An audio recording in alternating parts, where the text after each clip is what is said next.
रात्रीचे 11:30 वाजले होते. दुसऱ्या मजल्यावरून एक हलका दिवा झगमगत होता. त्या बिल्डिंगमध्ये नुकतीच राहायला आली होती अन्वी, एकटीच. नवीन नोकरी, नवीन शहर आणि एक रेंटवर फ्लॅट. ती रोज संध्याकाळी खिडकीत बसून शहराचे दिवे पाहायची. पण त्या रात्री तिचं लक्ष वर गेलं. दुसऱ्या मजल्याच्या खिडकीत कोणीतरी उभं होतं. अन्वीने नीट पाहिलं, पण क्षणातच ती सावली गायब झाली. ती हसली. कदाचित माझा भास असेल. पण काही क्षणांनी ठक ठक ठक वरच्या मजल्यावरून आवाज आला. जणू कोणी फर्निचर ओढतंय. तिला वाटले, कोण एवढ्या रात्री फर्निचर हलवेल. आवाज पुन्हा आला. ठक ठक ठक. पण मग ती झोपी गेली.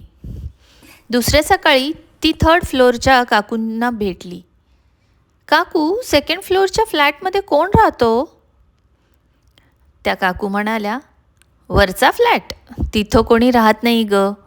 3 वर्षांपासून बंद आहे. अन्वीचा चेहरा थोडा फिकट झाला. पण काल मी आवाज ऐकला. त्या काकूंचं हसू थांबलं. त्या हलक्या आवाजात म्हणाल्या, हो, सगळ्यांनाच ऐकू येतो तो आवाज, पण कोणी बघितलेलं नाही अजून. त्या रात्री अन्वी ठरवते, आवाज काहीही असो, आज मी बघणारच. ती लाईट बंद करून खिडकीजवळ बसली. ठक ठक ठक. अन्वी.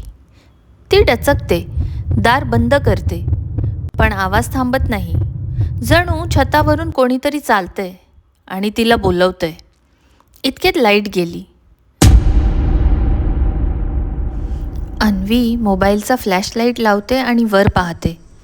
छतावरून काहीतरी लटकतंय. ती जवळ जाते. भिंतीवर ओलसर पाणी वाहतंय. ती वस्तू म्हणजे एक फोटो फ्रेम. त्यात एक जोडपं आणि त्या स्त्रीचा चेहरा अगदी अन्वीसारखाच. दुसऱ्या सकाळी वरच्या मजल्याचा दरवाजा उघडलेला सापडला. आत कुणी नव्हतं, फक्त तो फोटो जमिनीवर पडलेला. त्यावर एक नाव कोरलेलं होतं, अन्वी.